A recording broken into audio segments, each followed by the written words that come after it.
اعوذ باللہ من الشیطان الرجیم، بسم اللہ الرحمن الرحیم۔ آج کی گفتگو کوئٹہ میں ہونے والے دھماکے کے حوالے سے ہے، اور پاکستان میں مشرقی پاکستان سے لے کر جتنے بھی حادثات، جتنے بھی واقعات اب تک ہوتے رہے ہیں، اور آج بھی جو واقعہ ہوا، اس میں ساری ذمہ داری بھارت کی ایجنسی راہ پہ ڈالی جاتی ہے، اور آج بھی ڈالی گئی۔ لیکن میں اس بات کو سمجھنے سے قاصر ہوں کہ ہمارے ملک میں حکمران ایک دوسرے کی ٹانگیں کھینچنے کے لیے،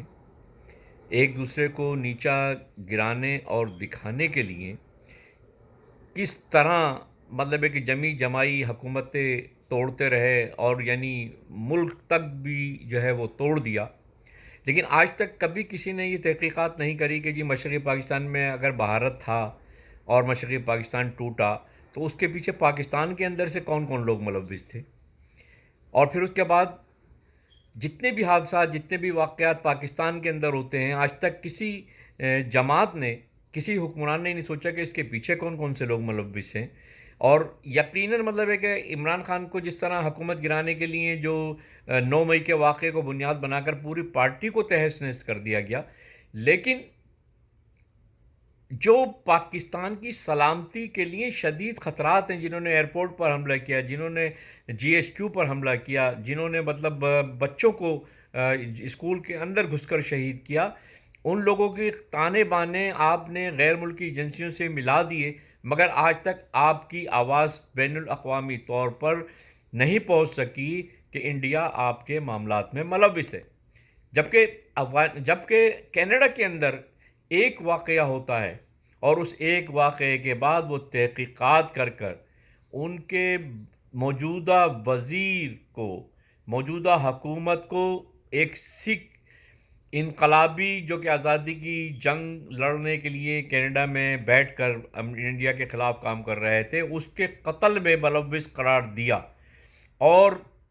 پوری دنیا میں بھارت کے اندر انہوں نے سرکاری سطح پر اس بات کا اناؤنس کیا کہ یہ انڈیا کے فلاں فلاں وزیر، فلاں فلاں لوگ اس واقعے میں ملوث ہیں، مگر ہم خاموش اپنی ہی سیاسی جماعتوں کی حکومتوں کو گرانے میں، سیاسی جماعتوں کے قائدین کو جیلوں میں بھجوانے میں، اور اپنے تحفظ کے لیے قانون بنانے میں، اور دوسرے کو نقصان پہنچانے کے لیے قانون بنانے میں ہی مصروف ہیں۔ ہمارا عدالت کا نظام ہو، دفاع کا نظام ہو، پولیس کا نظام ہو،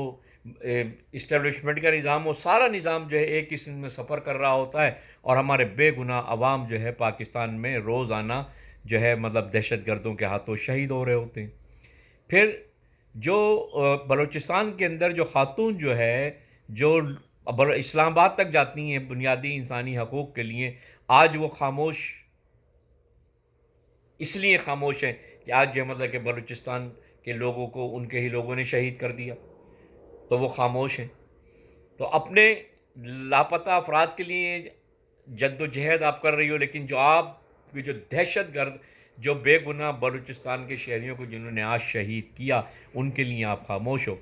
اور حکومت جو ہے مطلب 9 مئی کے واقعے پر زیادہ سنجیدہ ہوگی، اور جو اس طرح کے جو دہشت گرد جو ملک کو، قوم کو، اور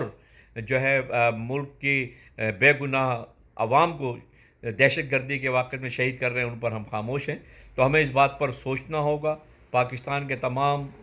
اسٹیک ہولڈر جو ہے وہ اس بات پر غور کریں کہ ہمیں اس دہشت گردی کا مقابلہ کس طرح کرنا ہے۔ تمام سیاسی جماعتیں مل جل کر بیٹھیں اور پاکستان کے عوام کی جان و مال کے تحفظ کو یقینی بنائیں۔ بہت شکریہ، آپ سے اجازت چاہوں گا۔ اللہ حافظ۔